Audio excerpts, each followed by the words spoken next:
Welcome back to the 21st episode of No One Asked Us. Logan, we can legally have a beverage. Our show 21. can legally have a beverage. 21. I just told Logan we both should have had our beer or our drink and just cheers to the camera here, but we'll just say this is vodka.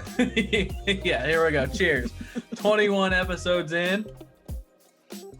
Thank you for joining us. It is Monday evening. It is pre-home run derby. We're going to talk about the home run derby here. I think we're both going to give a prediction. I'm going to give a prediction for the home run derby. The episode will come out after the home run derby finished, but it is we made our predictions before the show. So for those that try and critique us, Logan, I did something special this weekend. What did you do, Craig? I went to my first sporting event post-COVID. Yes, you did. It was fun. Let's hear about it. Hear about it. I don't care about the game itself. No one cares at this point. For those that don't know, the Cardinals beat the Cubs 6-0 on Saturday night, and I was there. No one cares. So of course, as you do when you're going to any game, pre-COVID even, you're checking the weather a couple days before. Like, how's it going to be? So about a week before I checked, and it was like a 60% chance of rain. And then it went down to 30 in a couple days. And then it got to Friday, day before the game, and it was like 70% chance of rain. I'm like, oh my gosh. And I was looking at the radar and all that all Saturday morning, looking at the radar. And I even tweeted it. I was like, I bought tickets to my first game since the pandemic, and it's going to get freaking rained out. Mm-hmm. It did rain the whole game, but they played the whole game. You were under the roof, right? That was my next point. Yeah. Well, the one perk of being literally the very top row of Wrigley Field was that we did not see a single drop of rain on us the entire game. So that's a blessing. It was fun. It was really fun.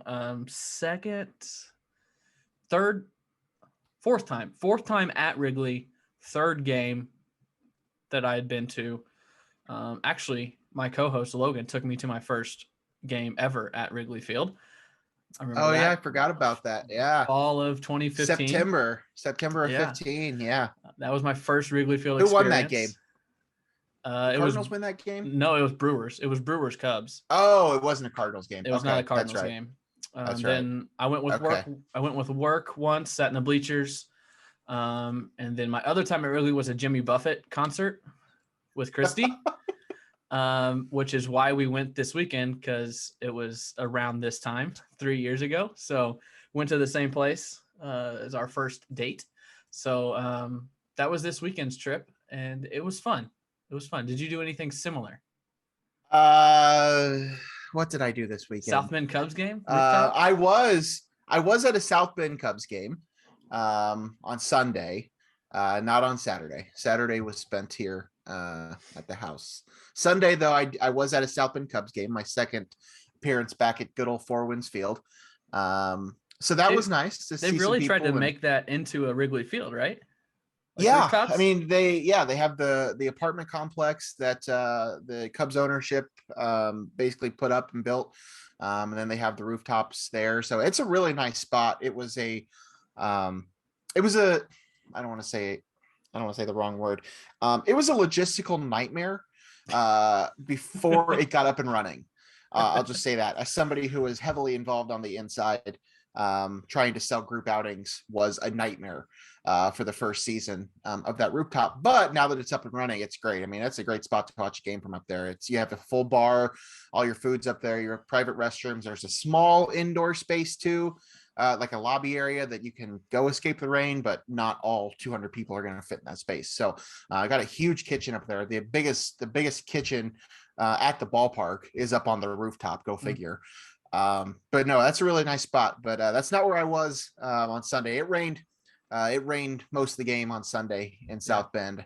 Cubs Cardinals also got postponed, and I think Cleveland got postponed too. My buddy he's an Indians fan, so he was talking about that too. So South Bend kind of escaped most of the rain, but it definitely rained the whole time. I was really hoping that I could watch a tart pull from the suite because for the last 7 years of my life, I have been involved in tart pulls in minor league baseball.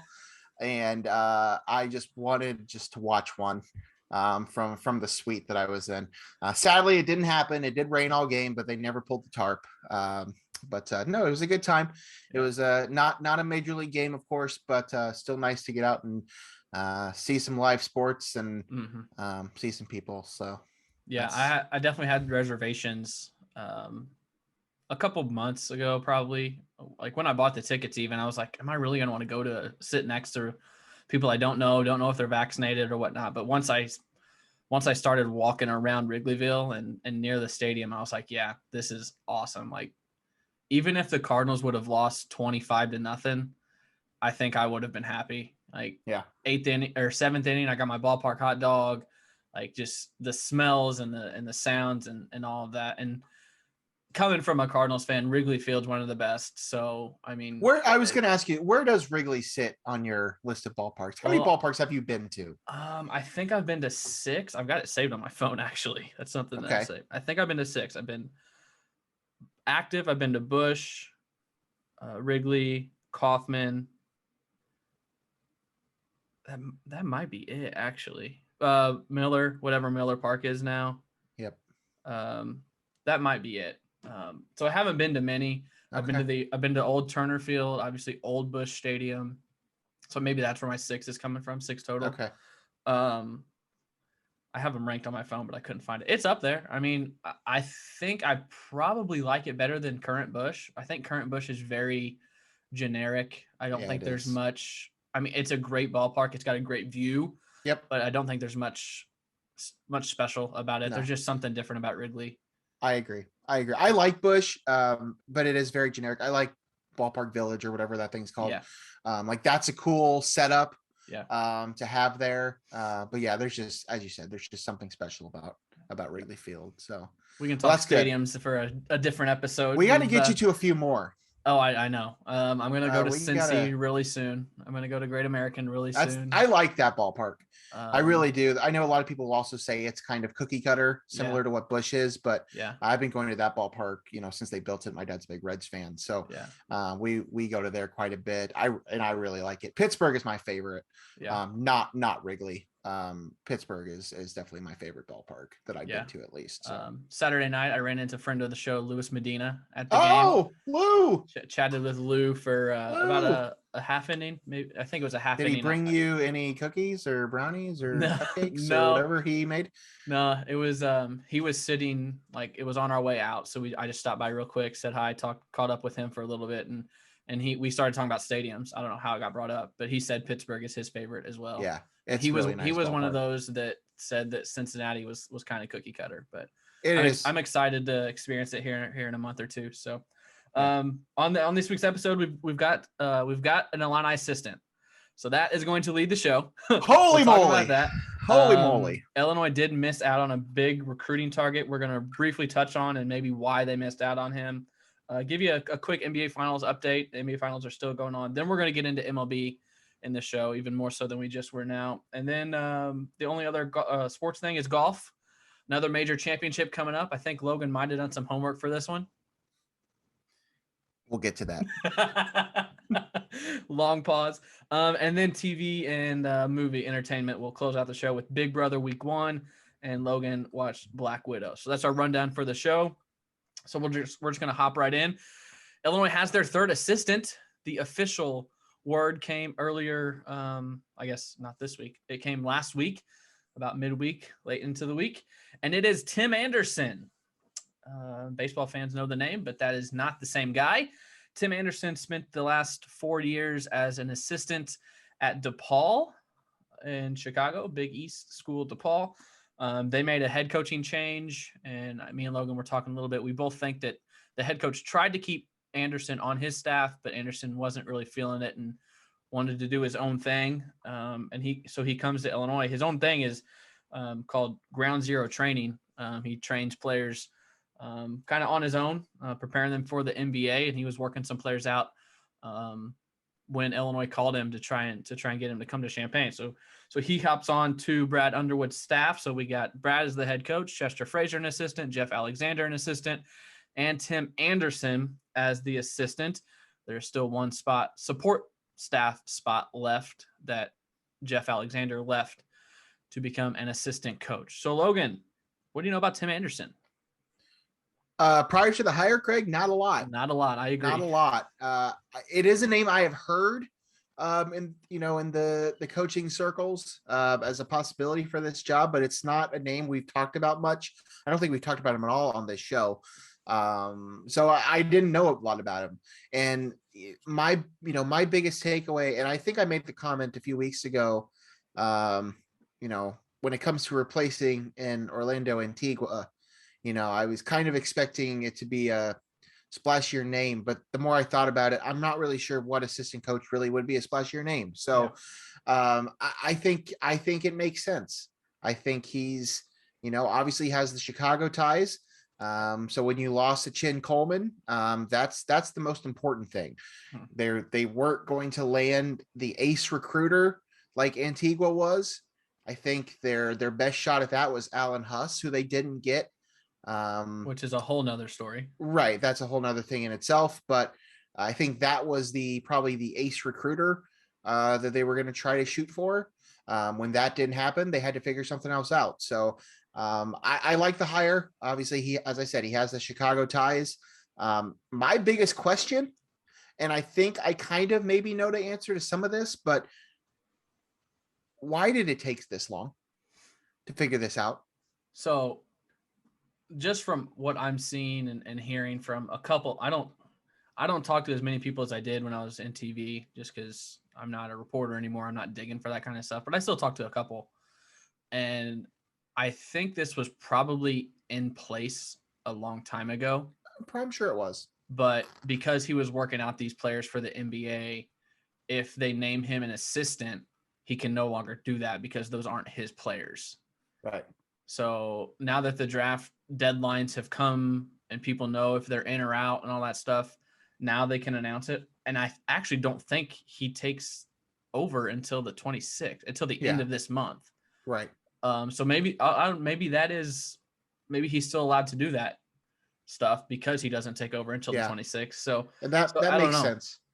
That was my guess and what I had heard. I think Chin was great in Chicago, but a lot of his loyalties were to the Mac Irvin Fire, which pissed a lot of the other Chicago AAU teams off. And I think Anderson is more well-rounded in Chicago. He's got good relationships with a lot, and he either coached or he's very connected to Mean Streets. I don't know if he coached or I don't think he founded, but he has a very good tie-in with Mean Streets, which is out of Chicago. So I know Illinois got Io from Mac Irvin Fire, and I think Adam Miller played on the Mac Irvin Fire. So Chin did really well with the Fire, but while he dedicated so much time to the Mac Irvin Fire, it really pissed off some of the other Chicago schools. So Brad Underwood trying to mend some fences here, maybe.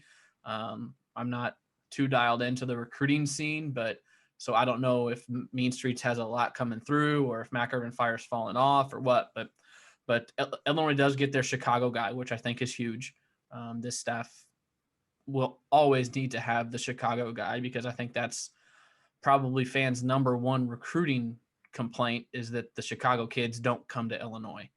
So trying to keep those relationships up is good for this staff. So we got 3 assistants, which is a step forward. There was a lot of talk about this support staff role being Nick Irvin's, which I mean, that's Mac Irvin Fire right there. So if you bring him on, you got all the Chicago relationships, but he's already an assistant at Western Illinois. So I don't know what to read into Irvin coming here, but that was the talk a couple months ago. But then this search drew out so long, I don't know if he's still interested or not.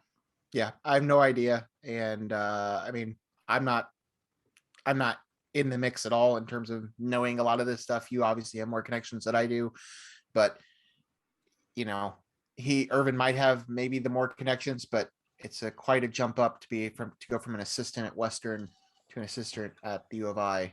And DePaul is not nearly as big of a jump. So when it comes to experience at the major level, obviously, Anderson has a little bit more of it. So as I said, I like the hire. I think it makes sense. The Chicago ties are huge. The staff needs to have it. Mhm. I'm just, again, it took this long to do it, but yeah, there are obviously reasons. And I think a lot of them have to do with what Anderson's been doing. Didn't really factor that in, when we were thinking about it. You think you're just going to pull from another assistant coach from somewhere. So we kept, half jokingly bringing up the Brian Randall thing just because he's with the Suns and they were still playing. So, Yeah. You just kind of assumed that was where you were going to pull from. But the Anderson thing definitely makes sense. Yeah. Illinois is picking up some recruiting steam. I know there was I don't know what the correct term is.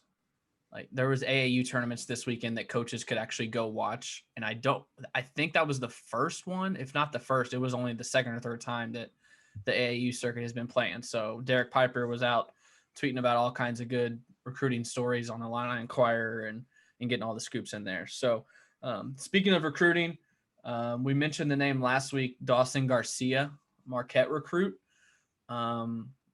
Big man, like 6'10", stretch 4, would have been a perfect fit for Illinois. Well, at the last minute, he committed to North Carolina. And there has been talks of what has happened here. So from what I decipher, Illinois brings in this firm, Open Doors or some kind of company that will give you projections, and they look into this stuff on how much a player could make on name, image, and likeness, NIL, and they're like accurate. And I think I saw a number from IO last year would have made more than 300,000 or 300,000 or 400,000, 6 figures, a good 6-figure deal on his social media last year. So Illinois is going by the book here. They are giving these players realistic projections.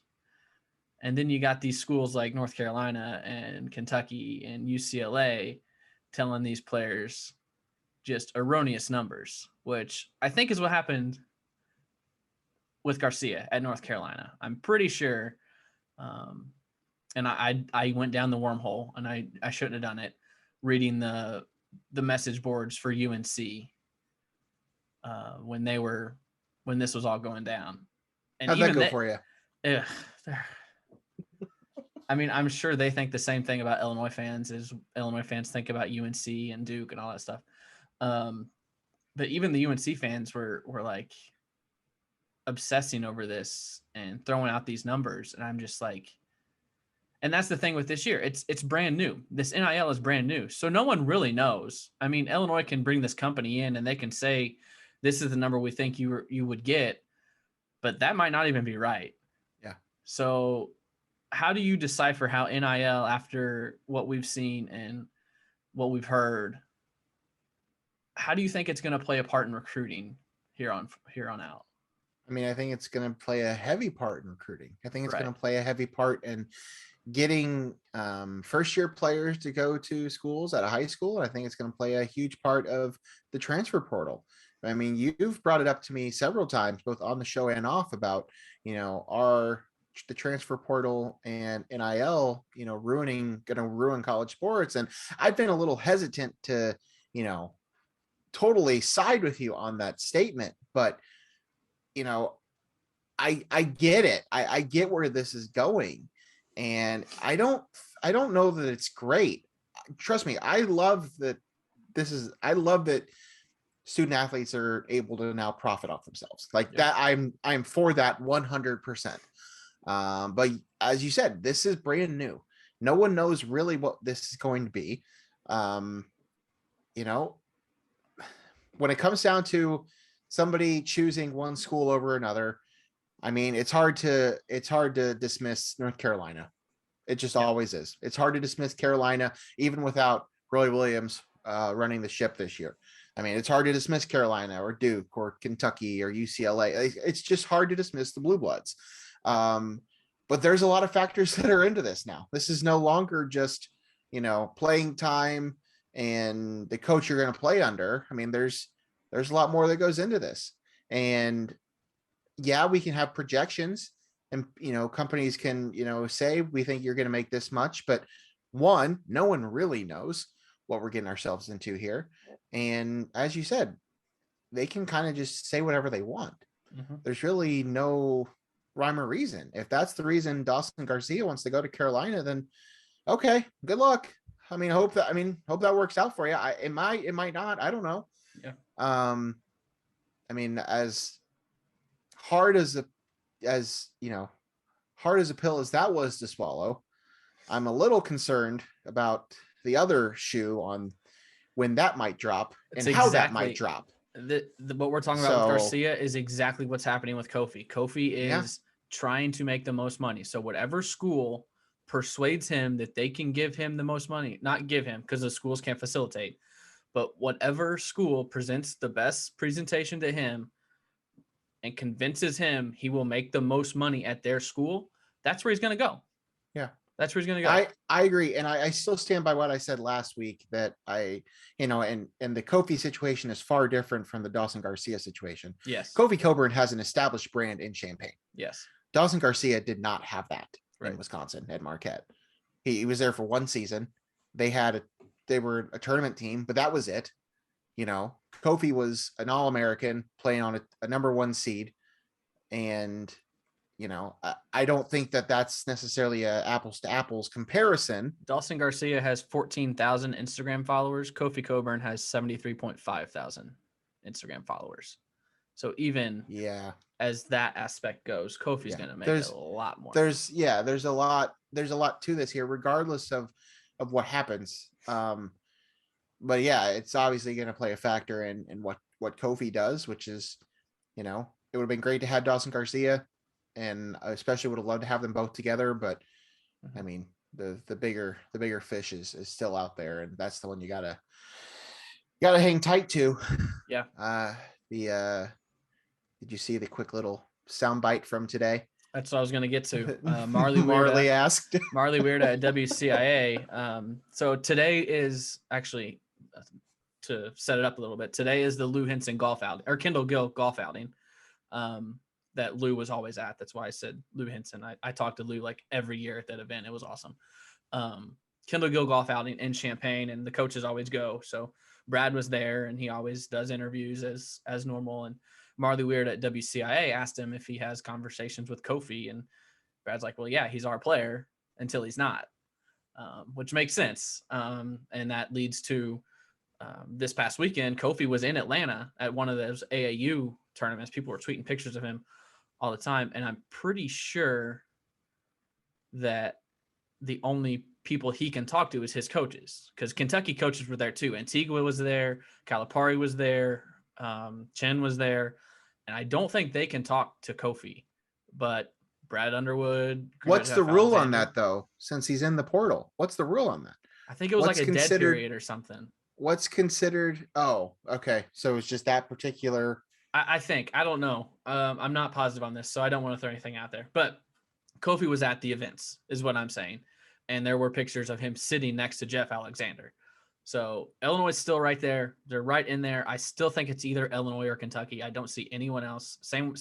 My stance hasn't changed since last week. Illinois or Kentucky. No one else makes any sense.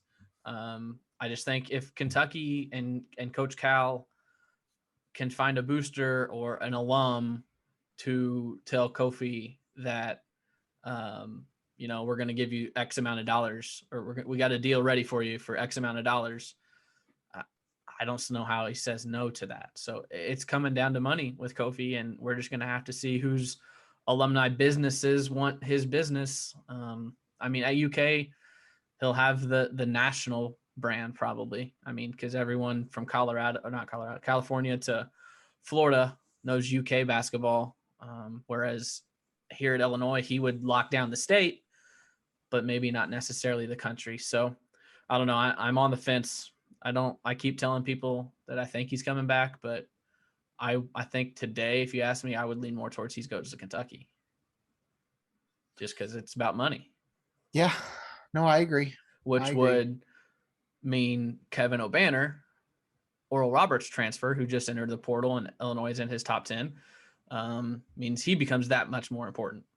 So he's not a 5 though. He's like a 4. So it'd be a small lineup for Illinois, but I think he almost averaged a double-double last year, if not a double-double. He was really good for Oral Roberts. They made Sweet 16, right? Mm-hmm. Yeah, Sweet 16. So that's your college basketball update. I don't think there's anything college football related. So the only other basketball thing is NBA Finals. Suns have a 2-1 series lead. I will admit I didn't watch a lot last night. Sunday night's game I did not watch a lot of. I watched the first 2 games quite a bit, but did you see any last night? I know Giannis went off. I watched a little bit of the first half. I didn't catch any of the second half, but yeah, he can play. I don't know if they can pull it off and win 3 more, but we'll have to see. So yeah, there we go. Suns up. I don't know. I mean, I still think the Suns are the favorite there. Game but 4, I think, is Wednesday. Yeah, they need to find a way to get him more involved in the paint. I think probably. Yeah. I don't think that, I don't know that necessarily everything they're doing with him is the most efficient. Yeah. But do you think if they don't win this year, do you think Giannis can win a championship in Milwaukee? I think he'll need another piece. Right. Nothing against Middleton or Drew. Is it Drew Holiday? Drew, yeah, with a J. Nothing against either of them. The way the NBA works anymore, I just feel like he's going to need somebody else.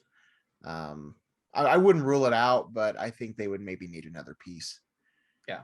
And Milwaukee's not exactly a destination that's what I'm saying. Clamoring to recruits in the NBA, air quotes, free agency. But I know people are going to say, well, they're in the finals now. Like, why couldn't they get back and why couldn't he win? Well, I think it's just kind of been fluky. I know we talked about it a couple of weeks ago about putting the asterisks on this championship.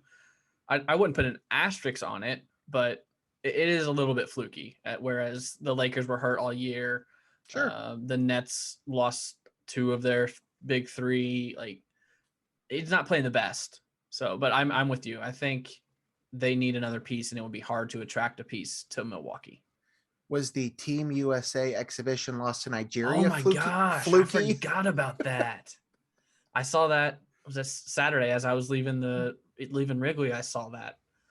Oh man, but they're without Devin Booker and Chris Middleton or whoever else is playing, so they're without some guys. But yeah. Who's on Nigeria? I have no idea. I have no clue. I didn't see anything from the game. I just saw the final score. I saw the USA starting 5 at the beginning of the game. I said, okay, well, they're good. And then I saw the final score. I'm like, oh, okay, interesting. I didn't even see the starting 5. I didn't even know what was happening until I saw that they got upset. It was what I expected. It was Lillard, Beal, Durant. That team shouldn't lose Jason to Tatum and Bam Adebayo was the starting 5. But how does that team lose? Well, they found a way in an exhibition game against Nigeria. So. Speaking of Olympics coming up in a couple weeks, we'll preview those. What we got? I've got a list. We're gonna have an Olympic preview. Yeah, I love the Olympics. Is like my favorite sporting event. Really? Yeah, I love the Olympics. A big Olympic guy. I love the Olympics. Love the Olympics. Wonderful. There are a couple of Illini, a couple Salukis in the field. So we'll some of them making some news. Yeah.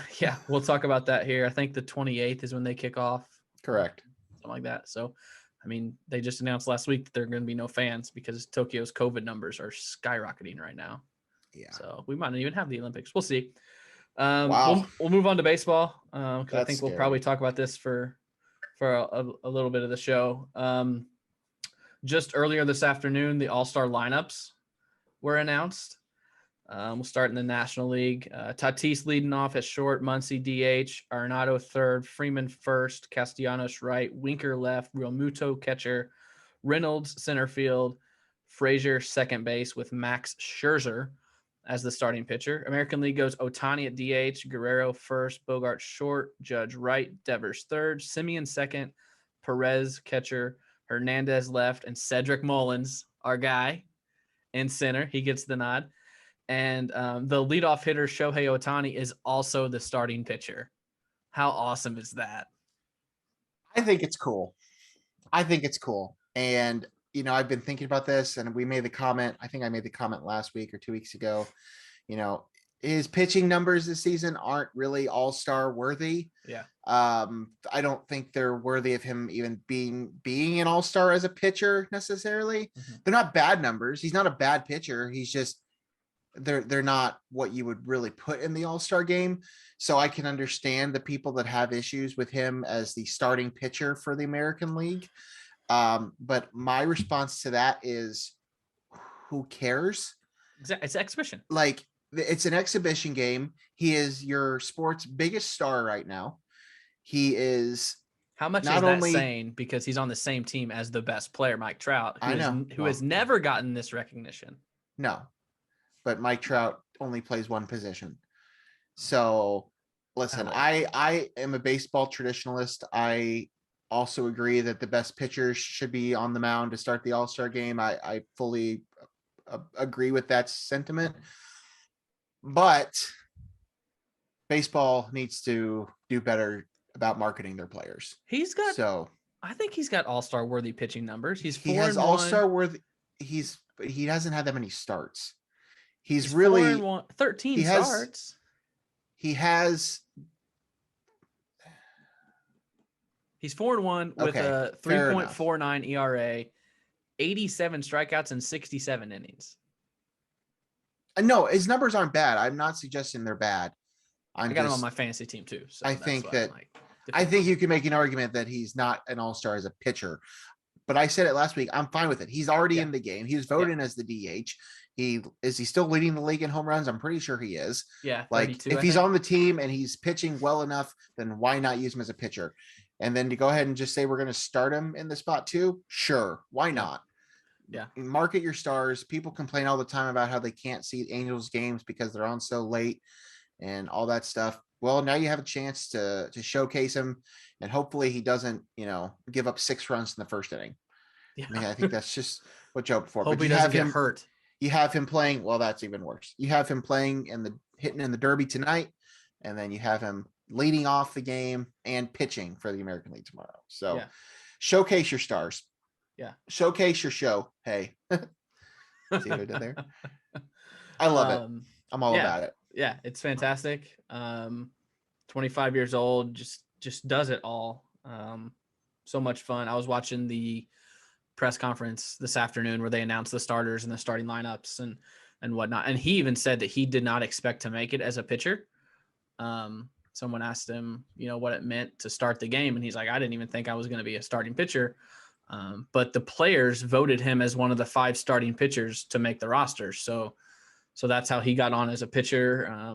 The AL manager, Kevin Cash, said that they had to get like a special rule waiver for him. That way, when they take him out of the game as a pitcher, he can remain in the game as a DH. Yeah. So it's just crazy that they're having to make up rules for this guy. It's amazing. Yeah. It's amazing. There was something else with the All-Star lineup. Do you have the lineup in front of you, or do you remember what I read? I know him. I've seen him enough. What sticks out to you most with the NL? Because one thing just blows my mind with the NL.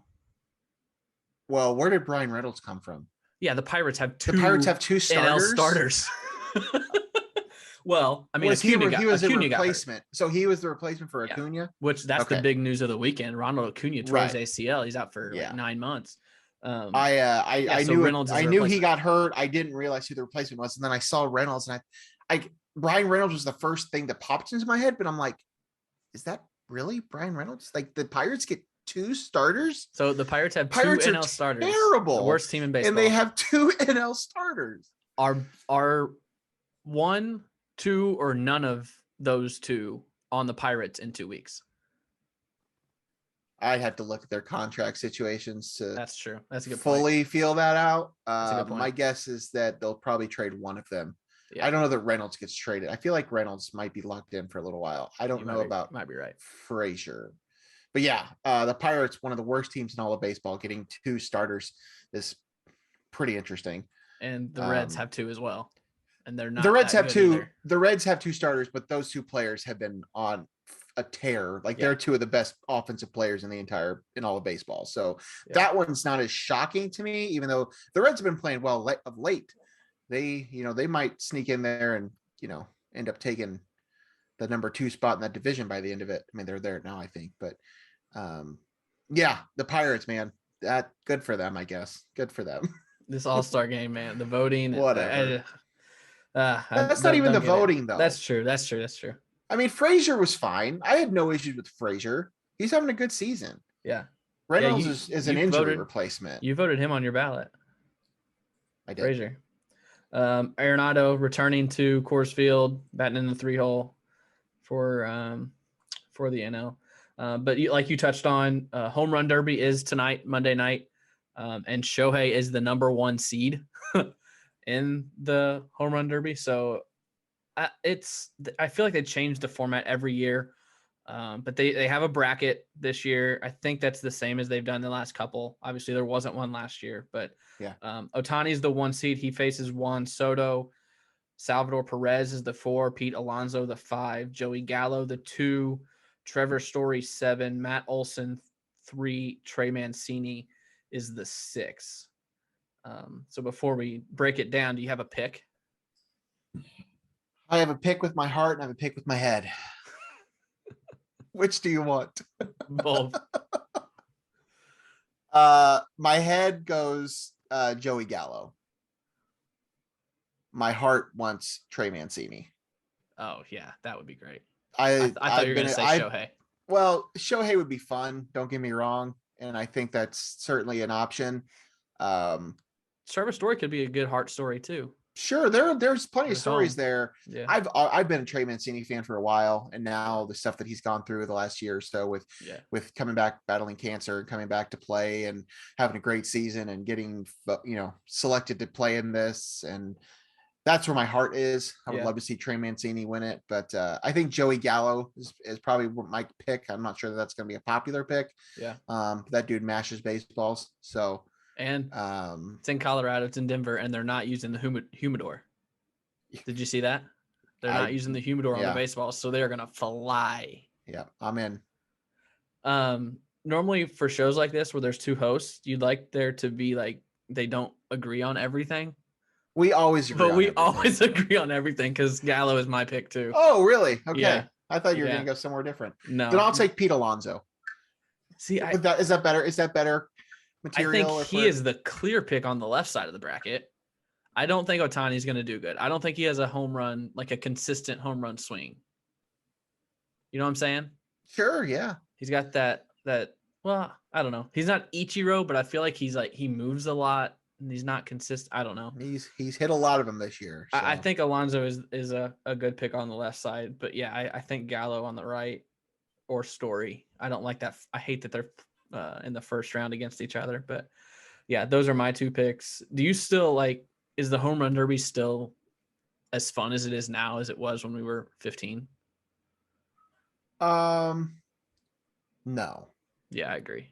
I still try to watch it whenever, every year. Yeah. But it's not necessarily must see TV for me. It helps when I have rooting interest. There's a couple years there where the Cubs had some guys in it. So watching Schwarber go up against Bryce Harper in 2018 or whatever year that was, the year it was in DC, that was fun. I got really into that. So having a rooting interest definitely helps. But yeah, I still enjoy watching it. I can't tell you the last Cardinal to be in one. I'll say this. I prefer watching the home run derby at this point more than I do the NBA All-Star festivities. I used to be a big festivities or game, like the dunk contest? Skills, yes. Okay. The dunk 3. Okay. I used to be all about that. And there's only so many ways you can do a windmill dunk. Yeah. And I feel like I've seen them all at this point. It's all been downhill since the Aaron Gordon, Zach LaVine dunk contest. Yeah. Where that's a good point. Gordon jumped over the Magic's mascot. Yeah. Remember that? Yeah. That was the best dunk contest I've ever seen. Yeah. No, I agree. As far as the game goes, I think the NBA has done something really cool with the game. I like the game itself. Yes. I'm talking more about the the other stuff. I think the home run derby is more fun than the game, the All-Star game. I'm I not would a agree. huge fan of it, but the low-key underrated part of MLB All-Star weekend is the celebrity softball game. I love that I'm every excited year. for that. Yeah. Every year, it's like my favorite, and it comes on after the home run derby. Yep. Like it was I'm like looking taped forward to yesterday or whatever. that. They did always do it the day I before. love the celebrity softball game. Yep. So much looking fun. forward to that. I'm looking forward to sitting down and watching all that tonight. It's gonna be fun. Yeah. So before we leave baseball, we'll update the midway standings. Why? This is a show for information. I mean, we can't really say much because our teams are tied. Our teams have the exact same record. Cubs and Cardinals are both 44 and 46. Sell. remember when we said they were both going to be buyers at the deadline? We've both gone like back and forth. Well, you guys were sellers to start the year. Cardinals were buyers, and then the year started, and I think it kind of stayed there because I think the Cardinals got off to an okay start, but the Cubs did not. Yeah, and then the Cubs had a really good May. Yeah, then it flipped, and the Cubs were in first like 3 weeks ago, so they were going to become buyers, and they were going to hold on to the core four, all of them, and the Cardinals were 8 games below 500, and then now it's really leveled out. The thing with the Cubs and the Cardinals, though, is the Cubs have pieces. The Cubs have tradable assets. Yes. Name me one Cardinal, non-Arenado, not Goldschmidt, not Flaherty, not Carlson. I think those are probably the Alex Reyes. Those are probably the only ones that are like untouchable. But would you want any other Cardinals player? Well, no. Exactly. But this is also just the fact that the Cubs have all these guys contracts up at the same time. I mean, that's why this is happening, because Bryant and Baez and Rizzo and Contreras are all up within the next 2 years. Kimbrel's up within the next 2 years. How does they all came up at the same time? Players. They all came up at the same time. Is that what? 2015? Within about 2.5 years of each other. Well, not necessarily. I guess that's not true, because Rizzo was up a little bit before that. Yeah. Contreras and Schwarber and Bryant came up right around the same time. Obviously Schwarber's not there anymore, but I don't know. That's just how it shakes out. And so that's obviously a big reason as to why. I mean, I think that, yes, the Cubs have pieces. I realistically don't think most of them will get traded. I think that Kimbrel will for sure. And I'm pretty sure Chris Bryant will as well. They'll trade those guys like Chafin and Tepera. Yes. Yes, those relievers. Zach Davies is going to get dealt again because he's at the last year of his deal. He'll probably go back to the Padres. Where I'm glad he gave up those 6 runs Saturday. I needed it, and my fantasy team needed the Padres because I was facing him. The Padres need some help in the rotation, so he's probably going to go back there. But yeah, I would venture to guess they'll hang on to Rizzo and Baez. Those will be the two that they extend. Contreras, I don't think Contreras gets dealt this year. Will they extend him? I would hope so, but I don't. Who knows? Yeah. But yeah, Kimbrel and Bryant will go, and then those relievers, Tepera and Chafin, those guys will get traded as well. We'll be talking about trades from both of our teams. I'm sure both teams will do something, but we'll talk about those when they come. We'll update the AL first. The Red Sox are leading the East by 1.5 games over the Rays. The White Sox running away with the Central 8-game lead over the rest of Cleveland, and then actually 15 games over Detroit. So they're way ahead there. Astros 3.5 game lead over the A's for the West, and then the wild card. The Rays and the A's have a wild card spot 3.5 games clear of the Mariners. Blue Jays are there, and Indians are right there. Yankees are 4.5 out of the wild card and 8 games behind Boston in the East. Wow. Moving to the NL, the Mets do have the lead in the NL East, 3.5 games over the Phillies, who are at 500. The Braves are an interesting trade deadline team. They're 4 games out, 1 game below 500, just lost their best player. So interesting to see what they do. In the West, the Giants coming out of nowhere. I don't think anyone expected the Giants to be the NL West leader at the All-Star break. 2 games ahead of the Dodgers, 6 games clear of the Padres. Giants are 57-32. The Padres are 53-40 in 6 games out of first place. That is incredible. And if you had any guess, the Padres and the Dodgers lead the NL West or NL wildcard standings, 3.5 games lead over the Reds. Central, I guess I didn't get to the Central. Brewers lead the Central, 53-39, 4 games ahead of the Reds, 8 games ahead of the Cubs and Cardinals. Well, again, riveting podcasting here. Riveting podcasting. Did you watch any of the MLB draft at all? Well, I've seen a little bit, but I just want to shout out the OVC, man. Yep. The Ohio Valley Conference. Yep. Eastern Illinois has a shortstop taken in the first round. Yep. And then SEMO, Dylan Dodd out of Bismarck Hitting, Yep. goes in the third round to the Braves. That's pretty fantastic. The Ohio Valley. The Ohio Valley. It's the only reason I brought up the MLB draft, because realistically, we're not going to see any of these guys in the majors for 3 or 4 years. No. So there's no need. And I watched like every second of it last night because I like a draft. Like I like a draft of anything. Like we can draft burger joints or whatever. And I love it. So I watched every second of it last night. Were you like thinking you were watching Draft Day? No, that's it. No. Have you seen Draft Day? Did we have this discussion? Yeah. With Kevin Costner? Yeah. So you've seen Draft Day. So that wasn't your thought when you were watching Kumar Rocker fall and fall and fall and fall. No, my thought was Aaron Rodgers. Well, that too. That was my thought. I don't know how Kumar Rocker fell to 10. Also, assist to Christie, but I think I had one of my most funny tweets last night, and it got no love. They were interviewing Kumar Rocker, and it was Harold Reynolds asking a question. I saw that. And so I took a picture and I said Harold and Kumar, and I got nothing. I saw it. Nothing. But yeah, we're not gonna. Do you want me to go back and like it now? Would that help? Or? No, okay. We're not gonna see any of these guys. So I don't know why people pay attention to the MLB draft, but it drew me in. But go congrats. OVC. Yeah, OVC. Trey Dylan Dodd. Trey Sweeney to the Yankees at 20, and then Dylan Dodd went in the third round. To who drafted him? The Braves. So, all right, Logan. Yo. Open Championship. Take it away. Yo. What research did you do? Happy Gilmore. All right. I don't know. I'll take it again. You just steer this. You steer this conversation. So John Rahm, baby. John Rahm. He is the favorite once again. How is he always the favorite? He's number 1 golfer in the world. Ranked number 1. So he's just the favorite for every not necessarily for every tournament that comes up. He's just the favorite. Please explain to me how this works. Not necessarily. I don't make the odds. I don't know. Well, I want to know. I want you to explain to me, because I'm sure there's plenty of people out there that would like to know these things. So if he's just the best golfer in the world, he's just automatically just the favorite to win every tournament? Not every necessarily, that comes because up. I mean, he is the favorite this week and he is the number 1 golfer, but Rory McIlroy is the second favorite, if that's the right wording, at 11-1, and he's the 11th. He's the 11th ranked golfer in the world. So he's not the second ranked golfer in the world. He's my the pick. Second.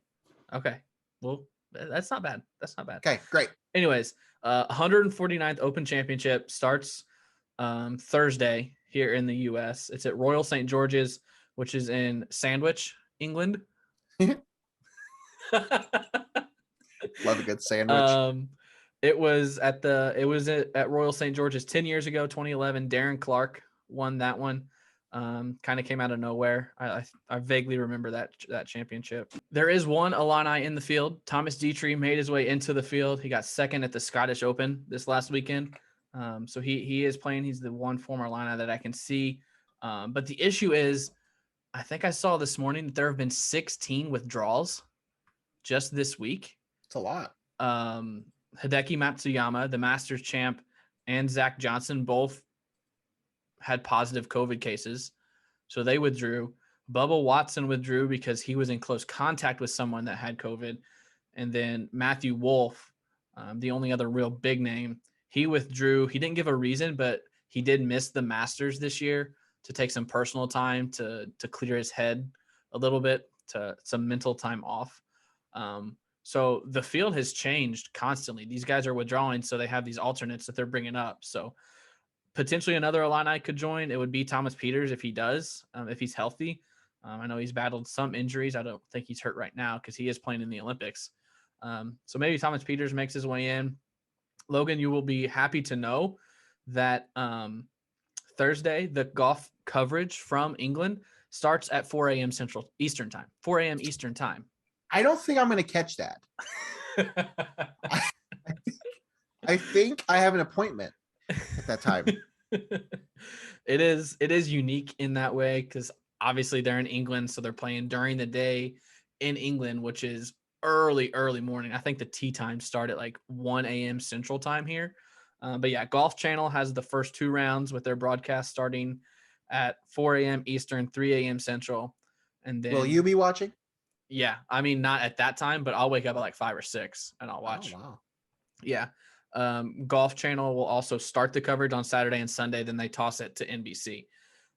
But to me, it's always, this is like crazy golfer fan in me, but it's always fun to wake up at like 5 a.m. Still pretty dark here and watch golf. And then it's done at like 9 or 10. And then you got the whole day to watch the baseball or potentially NBA finals or something. It's kind of like my soccer because sometimes Chelsea plays at 6 a.m. So I wake up and watch Chelsea and then I have breakfast or something. One year I was living with Derek Fabert and me and Derek both woke up really early and Jack Gerfin came over and Anise came over who doesn't know golf at all. Jack's another big golf fan like I am. Anise McEwen came over and we all brought breakfast and like made breakfast at like 5 a.m. and just sat and watched. That was the year that Tiger made a really late push. I think it was 2017. He made a really late push and got within 1 shot with like 4 holes left. And then whoever it was pulled away.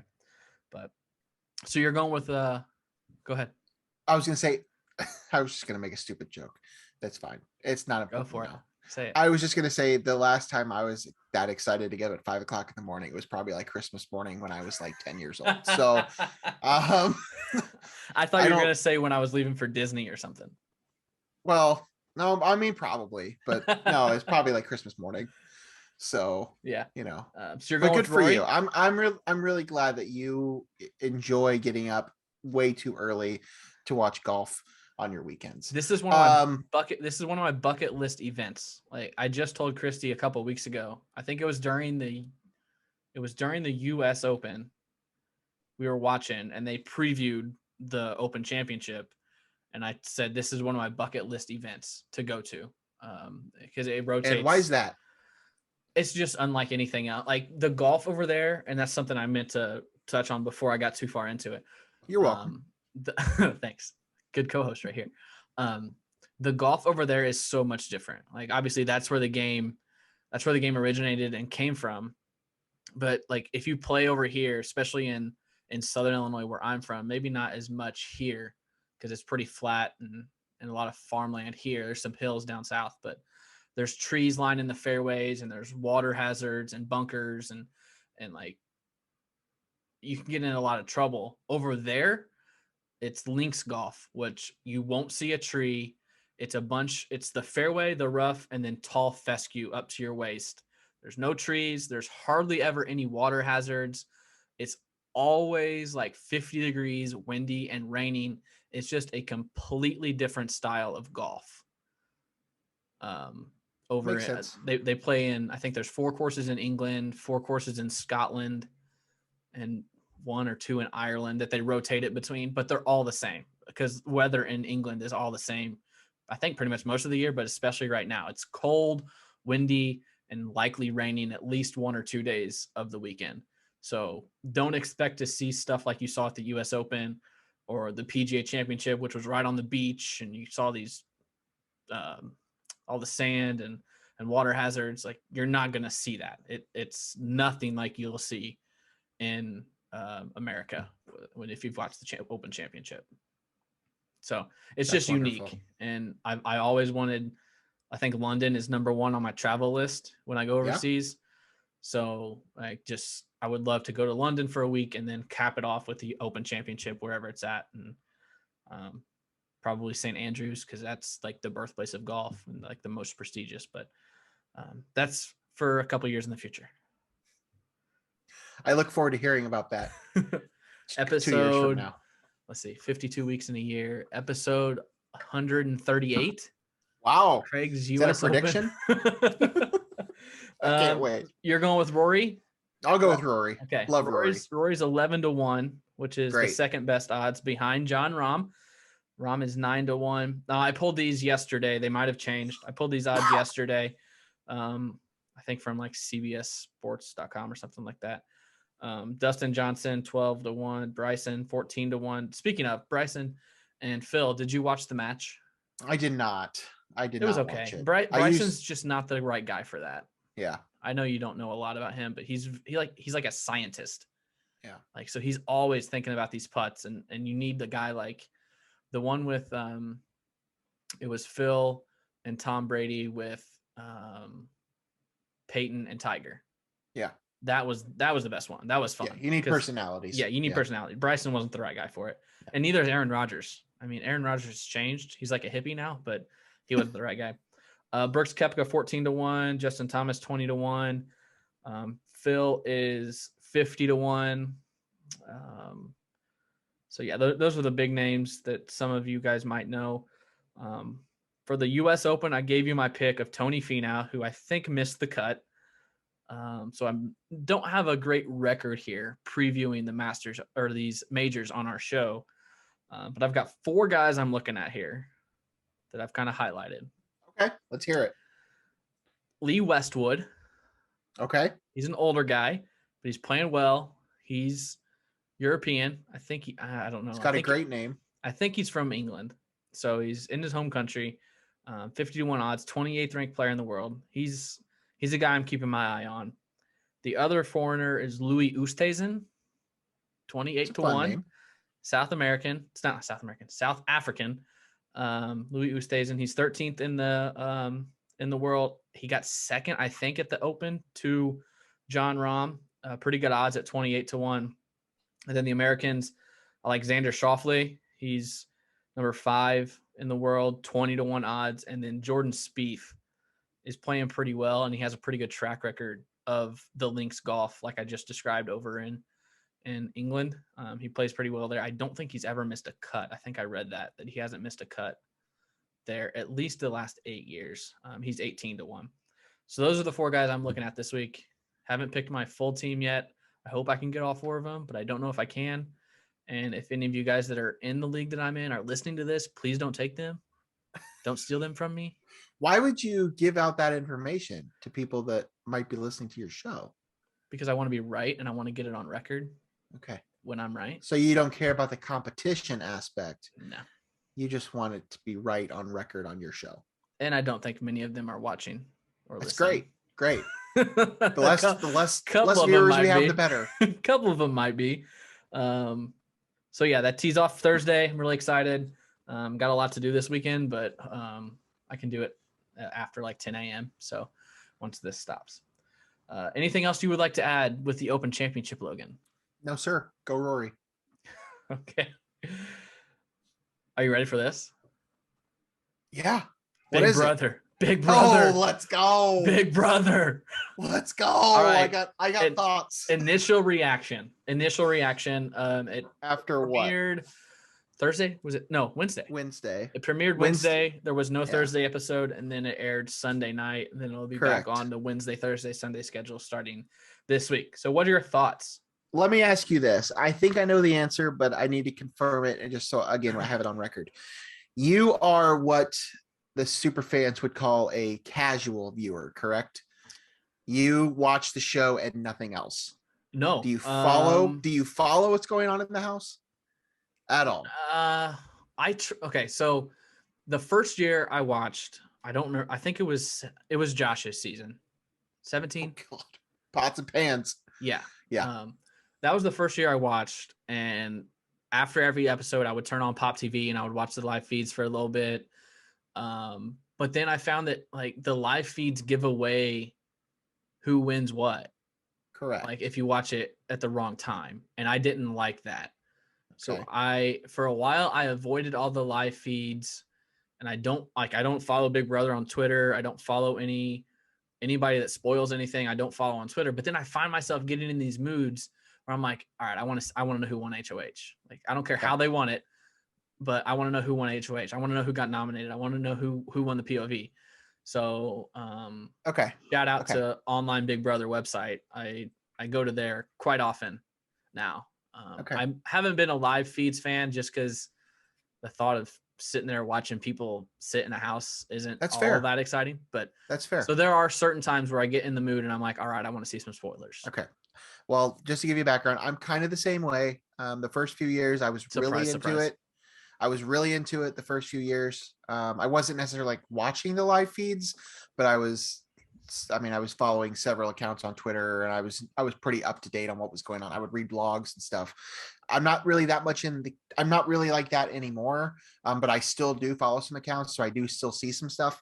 Mm-hmm. The reason I bring that up is because Frenchie had a bad week. He had, I'm not going to say he was, you probably didn't see Devin's season.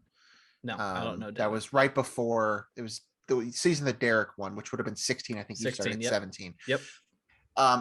He had a bad HOH week. Frenchie is doing maybe even worse. Well, he's had a bad week. The bad HOH week that I remember, I think it's Cody from 17. Yeah. Cody had some bad luck. He had to nominate like 6 people. Cody had some bad luck. Frenchie did have a little bit of bad luck because that's what you saw on the edit. But Frenchie made some decisions and made some statements that I think have already pissed a lot of people off. Yeah. The first person to hold the HOH is always a struggle just because you've been in the house for 2 days. You don't know any of these people. You're forced into these situations where you have to nominate 2 people, but you can't nominate certain people. And there's all these different rules. So then you have to figure out who it is. So yes, some of it is bad luck, but he went on several things where he wasn't going to nominate. He can't nominate his own teammates, but he wasn't going to nominate any women.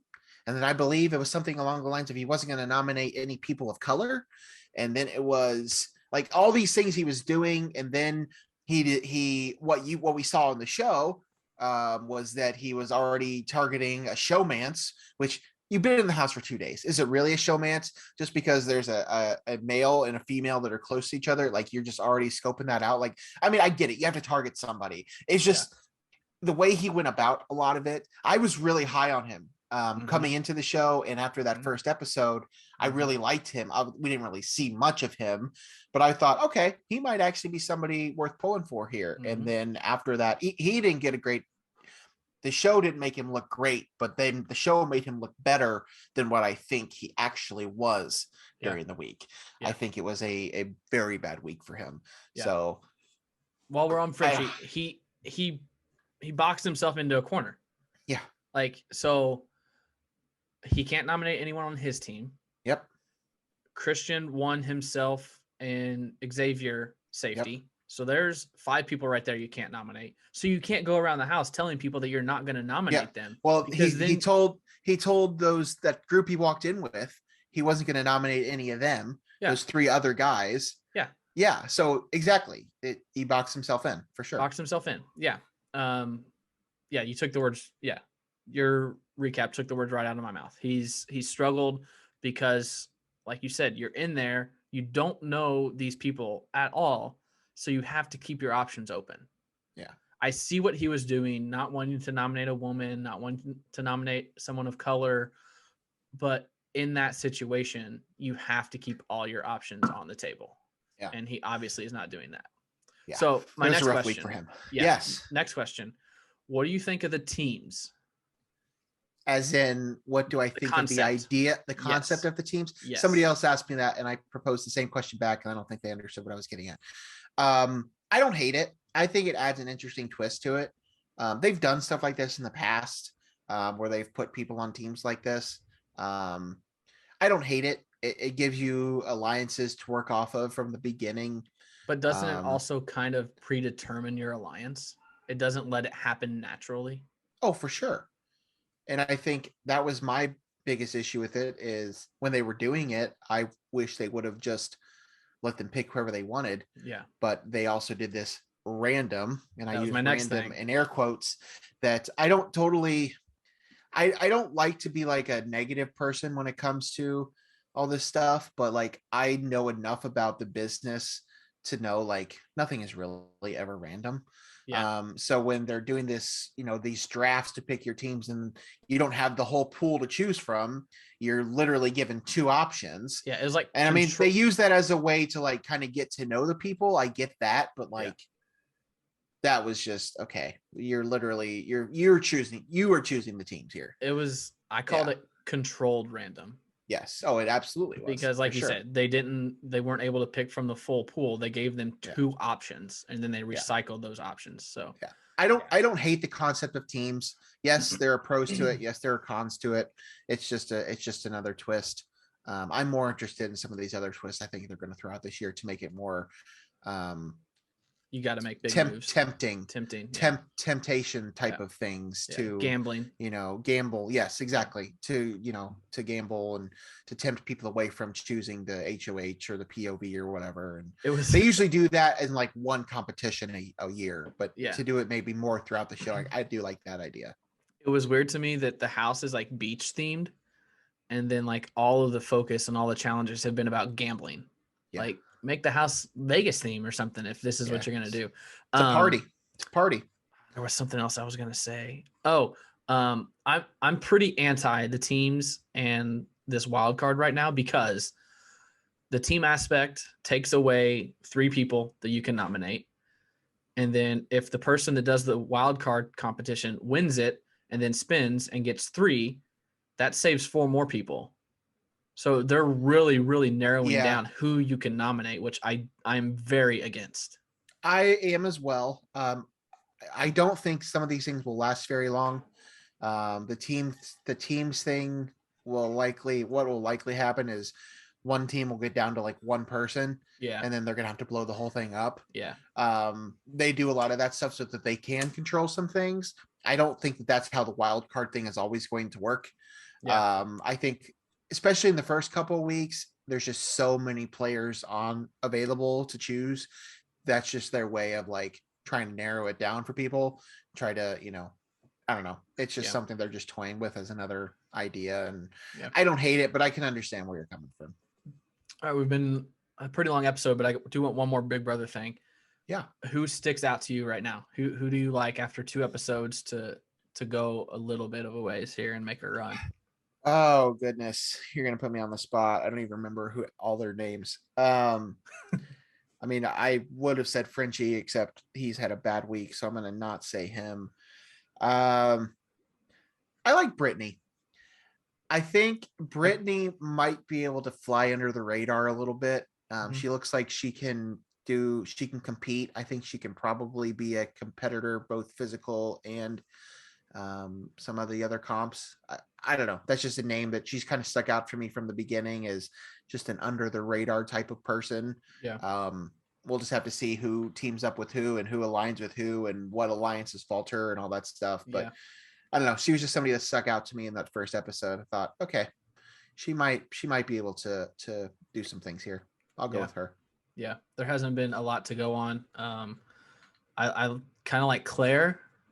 Yeah. The replacement for Christy that came in. As far as the guys go, I think Derek X could do really well. Yeah. And is his name it's not Tyson. The guy from Hawaii. I think it starts with a T. I can't remember what his name is now, but I know who you're talking about. I didn't like him at first, but there was something I saw or heard made me change my tune on him. So I think he might with the right group. His whole spiel when they were doing his key reveal thing where he was introducing himself, like I was thinking like Tyler Crispin already played this card. Yes. Like a few seasons ago. Maybe that's why, because I like Tyler. Like that was the exact same thing that Tyler did. Like that's true. Surfer guy, smart, like all right, long hair. Like, okay, I've seen this before. All right, so every week we'll recap. There are 3 episodes a week, so we'll have a lot to dissect and go over, but we'll keep it updated here. And finally, Logan, Black Widow, how was it? It was good. I enjoyed it. I think that it was a good entry into the Marvel universe. I think that Scarlett Johansson is great in that role. I loved Florence Pugh and David Harbour and Rachel Weisz, the family dynamic that they have as a part of the story. I really loved that. My biggest issue with the movie, and this isn't a spoiler, um, is the timing. The Marvel made a mistake. They made a mistake several years ago by not doing a female-led movie. They had Scarlett Johansson already in the fold. They didn't want to give her a movie for whatever reason. And then Wonder Woman came out, and all of a sudden they realized, oh, maybe we can make a movie off of a female-led movie. So then they give us Captain Marvel, which wasn't a bad movie. I enjoyed Captain Marvel, but like I don't know. I just have issues with this movie now. I don't think it would have made it any better or any worse, but I think it would have been so much more impactful had this movie came out in 2016. This movie takes place right after Civil War. We already know the fate of Black Widow, of Natasha Romanoff. We know what happens to her in Endgame. So now you get this movie that takes place, with the blip 10 years prior to it, or whatever it is. We know what happens to her. As I said, it didn't make it any better or worse, but just they made a mistake by not doing this movie sooner. And I just don't think they'll ever really get past that. It's a good movie. It feels more like a James Bond or Mission Impossible movie, more so than it does a Marvel movie, just because we're not really dealing with like superhuman powers. There's a couple characters that have some of that ability, but for the most part, Romanoff doesn't, and Florence Pugh's character doesn't. They're just super assassins. They're not superhumans or anything. So definitely felt more like a Mission Impossible movie than it did a Marvel movie. But either way, I enjoyed it. I scored it 3.5 stars. I think it's right there, mid tier Marvel. I mean, it's definitely not their best, definitely not their worst. I've seen people that have said it's the best movie of the Marvel universe. Like that, I don't believe that at all. I don't agree with that one at all. I thought it was fine. But yeah, the timing of it, that's the biggest issue I had with the movie. Is it should have came out where it fit in the universe, because now that you go into this movie knowing you already know what happens to this character, so the whole time you're thinking, at least me as somebody that like really thinks a lot about this stuff, the whole time I'm sitting there thinking, okay, how is this going to progress the greater MCU story? And you don't really get that until the post-credit scene. Like, it was just, okay, well, I mean, I know what's going to happen here. It's been forecasted for a while, but it's just all that was kind of an issue. But other than that, I enjoyed it. That was a good movie. So in theater or at home? I went to the theater. First time I saw an MCU movie in a theater in 2 years. 2 years to the day. I saw Spider-Man Far From Home twice. I saw it the second time on July 9th or July 8th, whatever day it was that I saw it. I saw it Thursday night when it came out. So was that saw Black Widow Thursday. Was that the last Marvel movie that was in theaters? Yeah, because that was summer of 2019, and they didn't have anything scheduled for later that year. They were basically taking the rest of the year off because they had Infinity War summer of 2018, followed closely by Ant-Man and the Wasp. Mm-hmm. And then Captain Marvel kicked off 2019, and then Endgame, and then Spider-Man. So they were going to basically have a few months off, and then Black Widow was supposed to come out in 2020. And of course that didn't happen. So, I mean, that's the other thing too, is obviously there's an extra year in there that you have to account for when you're talking about some of this stuff. But even without considering the whole pandemic situation with the movie supposed to come out last year, it's still like, it just came out at the wrong time. It should have been 5 years ago. So that's my take. Go see it. It's definitely worth it if you're going back to the theaters. It did really well at the theaters. It had really good box office numbers. It also did really well on Disney Plus. So whatever you choose, I definitely recommend it. But I think most people that want to see it probably already have. So yeah, I'll get to it eventually. I don't know when. I might go to the theater and check it out before it hits streaming. But yeah, I'm a little preoccupied. Didn't make it this weekend, but yeah, it's definitely on my list. Definitely on my list. Also, the Tomorrow War that came out last week. I did watch that one over the weekend. That's really good too. Chris Pratt. Just a fun sci-fi action movie. Mm-hmm. It was enjoyable. That's Amazon Prime, right? It's on Amazon Prime. Yep. Okay. Yep. That one there you go. So I can watch that. We have doesn't cost anything extra. Pretty long episode. You got anything else? No, sir. No. All right. No. Follow us on our socials at No One Asked Us, at No One Asked Us Pod, at Craig W. Choate, at the Logan Lee. YouTube, subscribe, like, share, get us out there, get us some more clicks, some more views. You can email us, no one asked us 2021 at gmail.com. That was episode 21. What's episode 22 gonna bring? I have something I've been wanting to do, but we need to lock it down if it's gonna happen. We need to talk about that off air then. Yeah, I know we always talk about, we got to find stuff to fill time because we're not going to have all this stuff, but every episode goes an hour long. I have a brilliant idea that I think we need to do, but we got to figure it out. All right. Me and Logan have to go talk about this brilliant idea. So thanks for listening. Thanks for watching. We'll see you next time. Bye.